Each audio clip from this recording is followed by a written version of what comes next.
Olá! Hoje a gente vai mergulhar numa ideia que é, no mínimo, provocadora.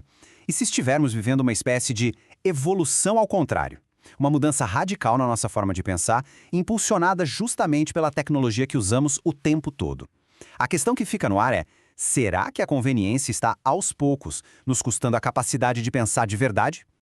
Para entender isso, a gente vai seguir um caminho bem definido. Vamos começar falando sobre o que seria esse tal de Homo spectatorius, depois ver o que acontece com o cérebro no piloto automático. Aí, a gente entra no papel da IA, nesse ciclo vicioso entre nós e ela. E para fechar, vamos explorar os futuros possíveis e, claro, o que pode ser feito para retomar o controle.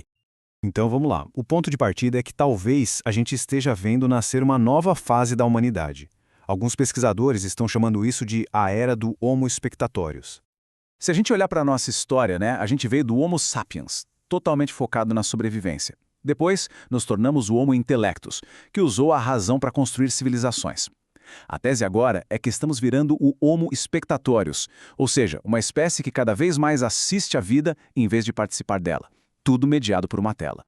E o que define essa nova fase? Bom, é quando a reação online a um acontecimento se torna mais real, mais intensa do que o próprio acontecimento. E a consequência disso é uma troca que a gente mal percebe. A gente abre mão de pensar de forma complexa em troca de conveniência e de respostas imediatas.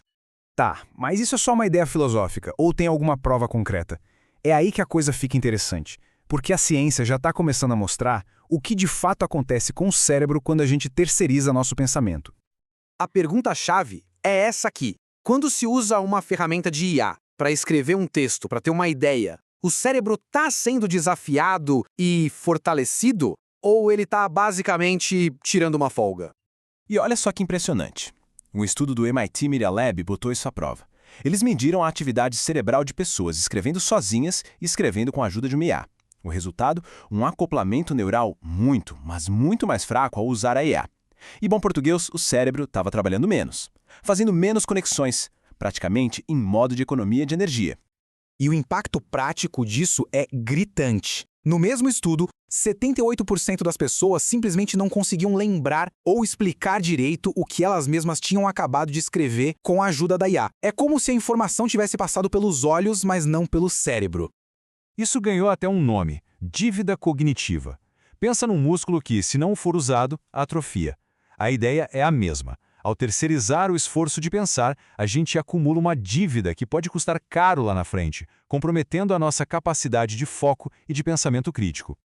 E vem quando a gente pensa que o problema é só nosso, a história ganha uma reviravolta. A própria inteligência artificial, que deveria ser um espelho da nossa inteligência, também está mostrando sinais de desgaste. A causa disso está naquilo que a IA come. Ela aprende com a internet. E a internet está cada vez mais lotada de conteúdo feito para gerar clique, para engajar a qualquer custo, e não para ser preciso ou verdadeiro. É o que estão chamando de lixo digital. E essa dieta de baixa qualidade leva a um fenômeno com um nome bem sugestivo: AI Brain Rot, ou apodrecimento cerebral da IA. É o que acontece quando o raciocínio do modelo começa a falhar porque ele foi treinado com dados ruins ou, pior, com conteúdo gerado por outras IAs, criando um ciclo infinito de mediocridade. E, de novo, isso não é achismo, é medido. Alguns estudos já mostram uma queda de mais de 23% na capacidade de raciocínio lógico de modelos de ponta depois que eles são expostos a esse tipo de dado de baixa qualidade. Uma consequência direta disso é o chamado pulo de pensamento. Em vez de seguir uma linha de raciocínio, passo a passo, a IA simplesmente pula etapas e vai direto para uma conclusão. E muitas vezes, essa conclusão é superficial quando não é completamente sem pé nem cabeça. E agora a gente junta as duas pontas. O nosso declínio cognitivo e a degradação da IA não são problemas paralelos. Pelo contrário, eles estão amarrados um no outro num ciclo que se alimenta e se acelera. É fundamental entender isso.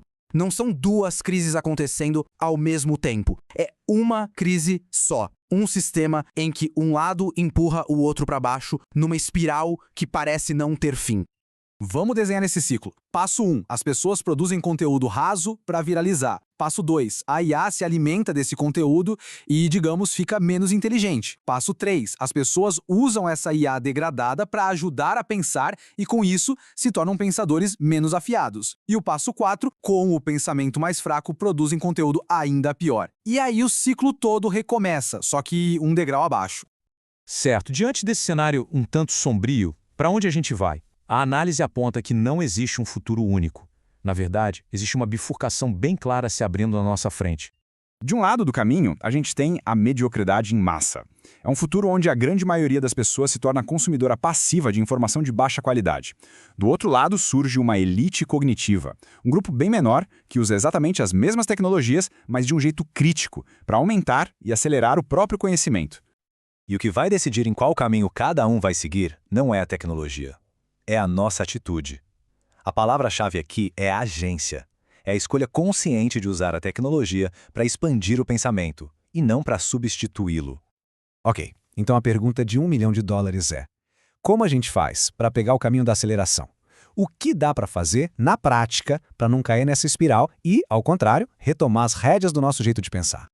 Essa analogia aqui é simplesmente perfeita. A gente trocou o ato de cozinhar as ideias, que é um processo que leva tempo, pelo fast food mental que os algoritmos entregam. É rápido, é fácil, mas com o tempo a gente perde a capacidade de digerir qualquer coisa que seja um pouco mais complexa. E as sugestões para sair disso são bem diretas. Primeiro, ser um curador consciente do que a gente consome. Segundo, usar a IA como uma ferramenta, um copiloto, e não como uma muleta que pensa por nós.